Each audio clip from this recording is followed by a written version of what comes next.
Okay, hello all. Here we are back with yet another video. This one is, and this is the final book that I will be presenting on. This one is called I Felt a Funeral in My Brain. It is a novel by Will Walton. This video may be shorter than the rest of the videos that I have done, just mainly because I will be honest, I did a search on Will Walton, so that I could give you some information about the author, how I usually do. And to be honest, there just was not a whole lot of information out there. I did a Google search, and basically the only thing that came up was he has a Facebook, he has a Twitter, and he has a LinkedIn, and that's pretty much it. Looking at Goodreads about the book, there is not, even a whole lot of information about him on there. He seems not to have a website, at least not one I saw. So there just wasn't a whole lot of information on Will Walton. So anyway, there were some images of him, and I thought about putting an image up here of him, but then I thought, no, I'll just leave it at the book title. So we'll be all right. So at any rate, some things what I did find, I even did a search on the Google on the Paris ISD databases, the high school databases. I did not even find a whole lot of reviews on there. There were a few reviews on the book itself. And as I record this, I am in my classroom, and I came up here to do this and realized, oh, I forgot the book at home. So I don't have those.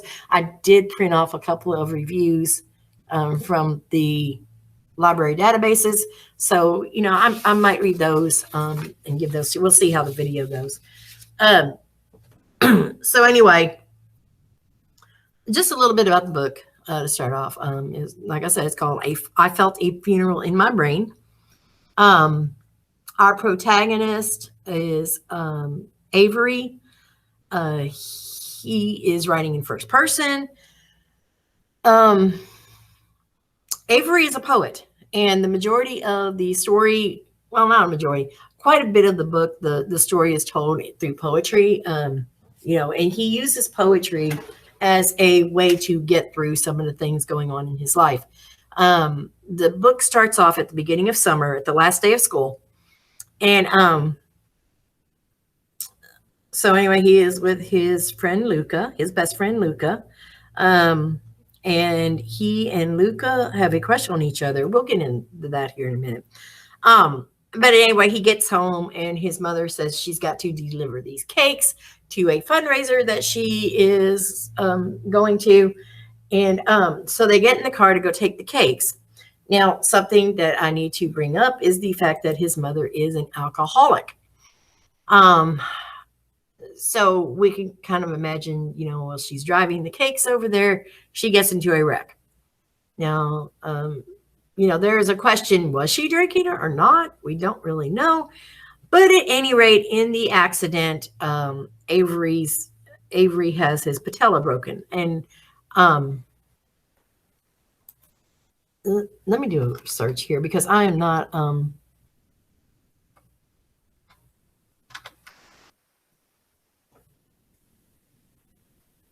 No.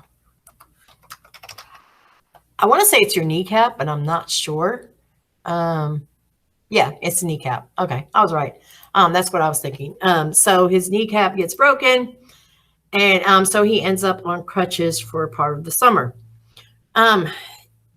Fairly early in the book, he does let us know that his grandfather passes away. Now, I want to talk a little bit about his grandfather, because I thought this was like so cute. So his grandfather, they call him Pal, as in friend, P-A-L. but throughout the book, people will walk in on him in a room, and they will, just holler out his name, and they'll go, "Pow!" And it sounds like, and he mentions this, it sounds like they're saying "pow," as in POW, boom, kind of thing. And it always makes Grandpa jump, So I was thinking that was kind of funny throughout the book. There were a couple of places that are kind of comical. So, he breaks his patella, like I said, and he is on crutches. And now, and like I mentioned, Mom is an alcoholic. So while Mom is an alcoholic, and after the accident, her her father and her stepmother, which is Pal, and they call her Babs.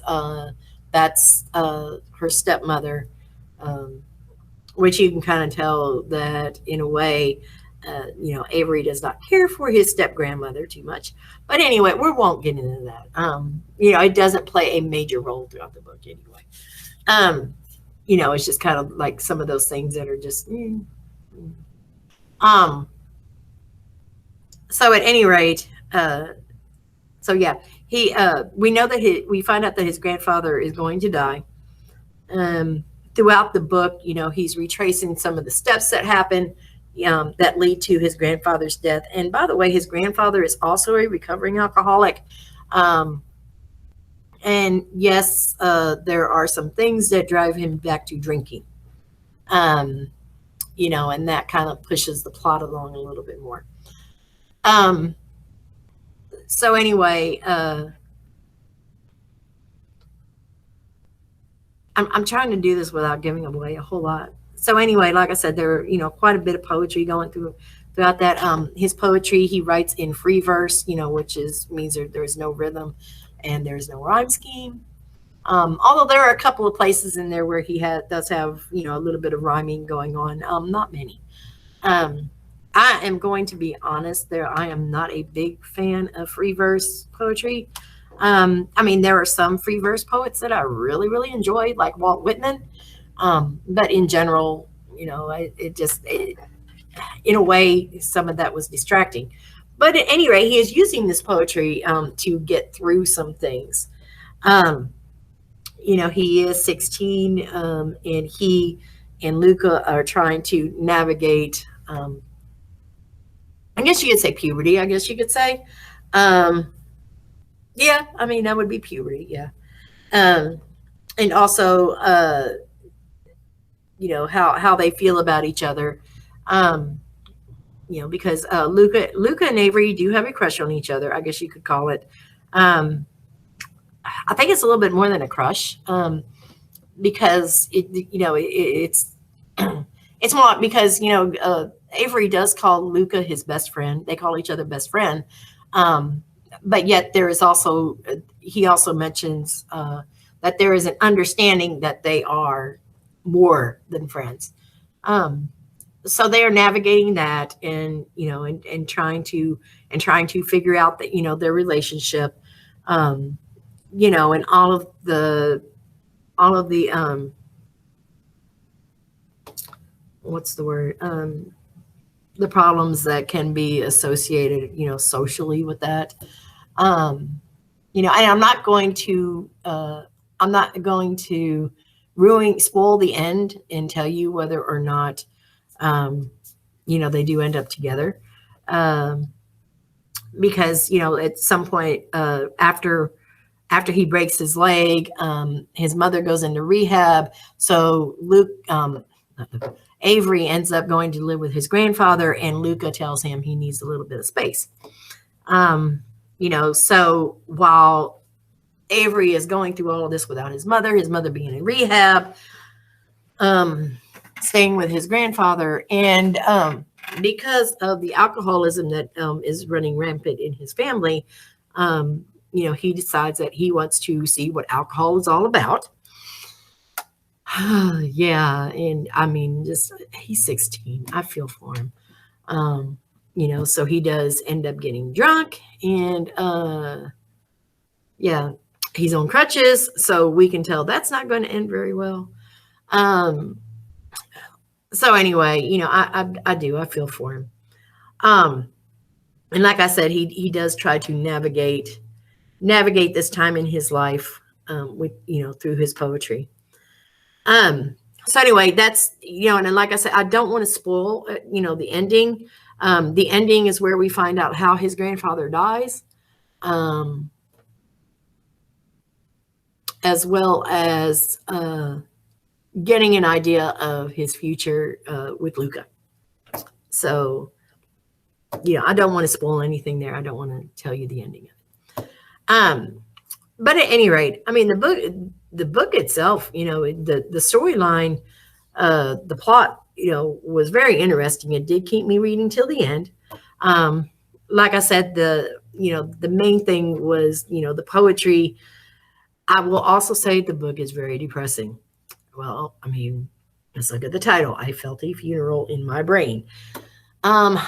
So yeah, I did, it was not, there were some comedic parts in it, but all in all, yeah, it was a little depressing. So anyway, that's my only gripe about it, is, and unfortunately I'm going to end the videos with a depressing book. I mean, I guess, the ending wasn't as bad, as all that. So, yeah. Anyway, let me go ahead and talk a little bit about some of the reviews. So I got these off of the database, the Paris High School database. This is a Publishers Weekly review. It says, Walton's brilliant novel in verse is an exploration of grief, coming of age, and life-altering power of recognizing oneself in literature. High schooler Avery is navigating new romantic and sexual territory with his best friend. At home, his mother is an alcoholic who injured him in a drunk driving accident. And he's mourning his heartbroken grandfather.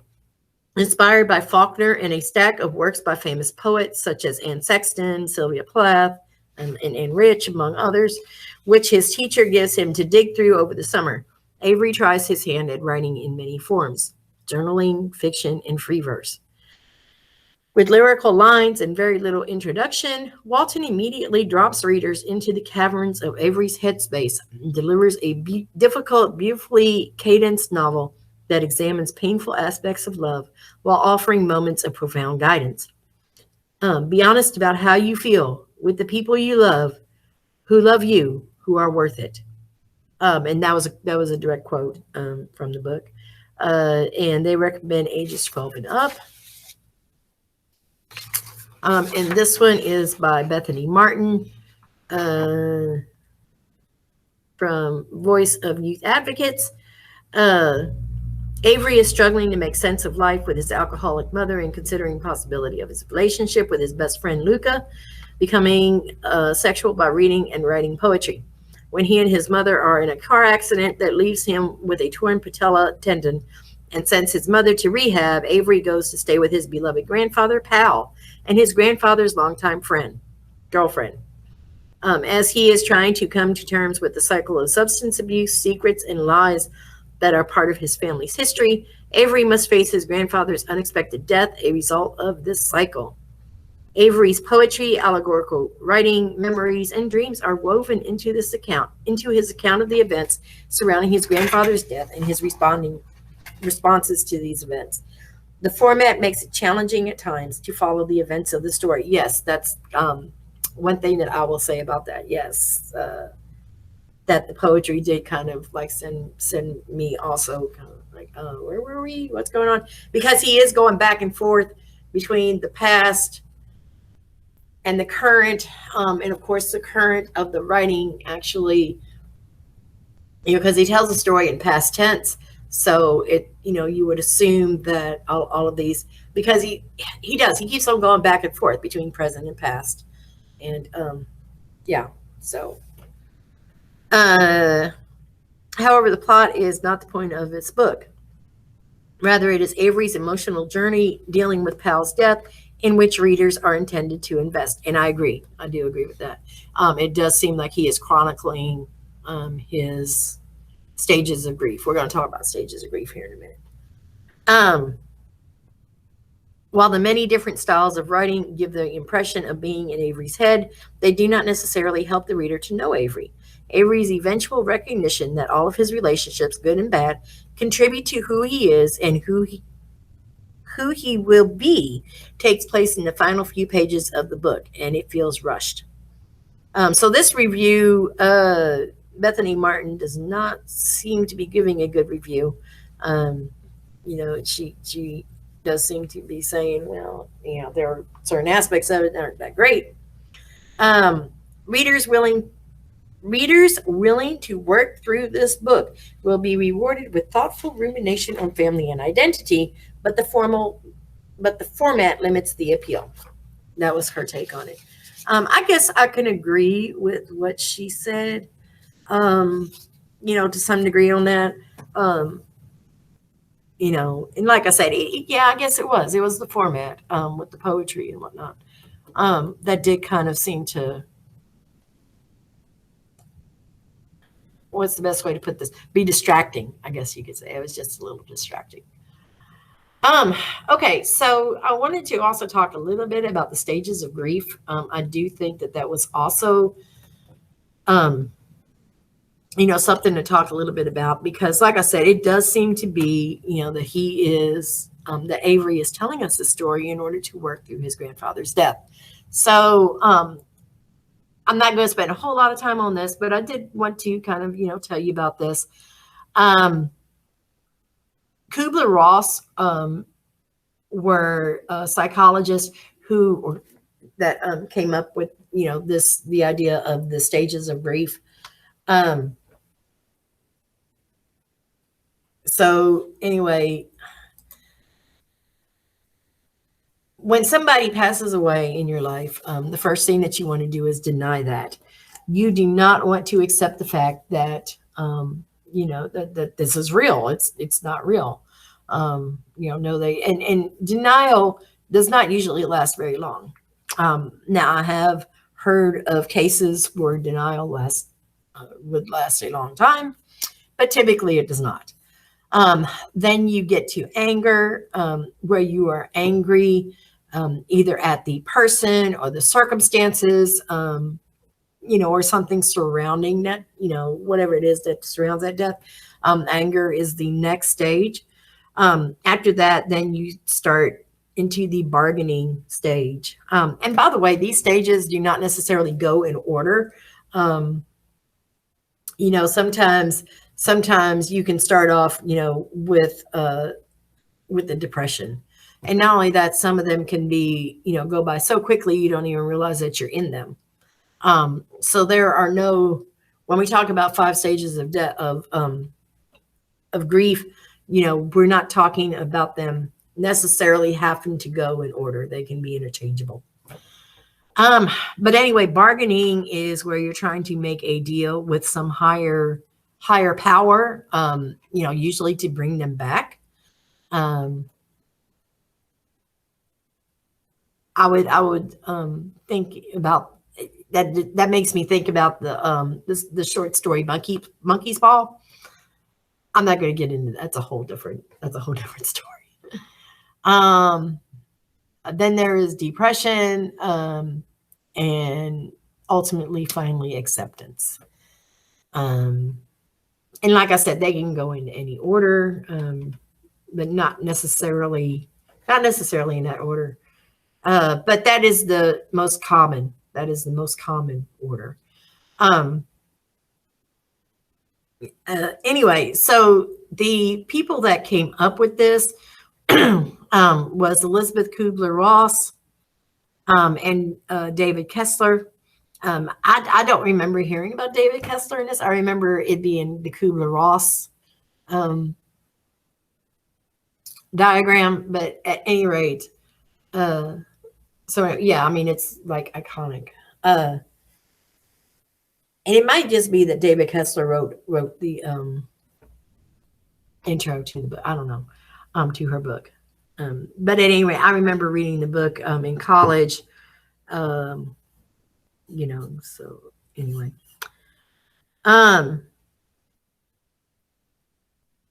I'm going to go ahead and end this video right there.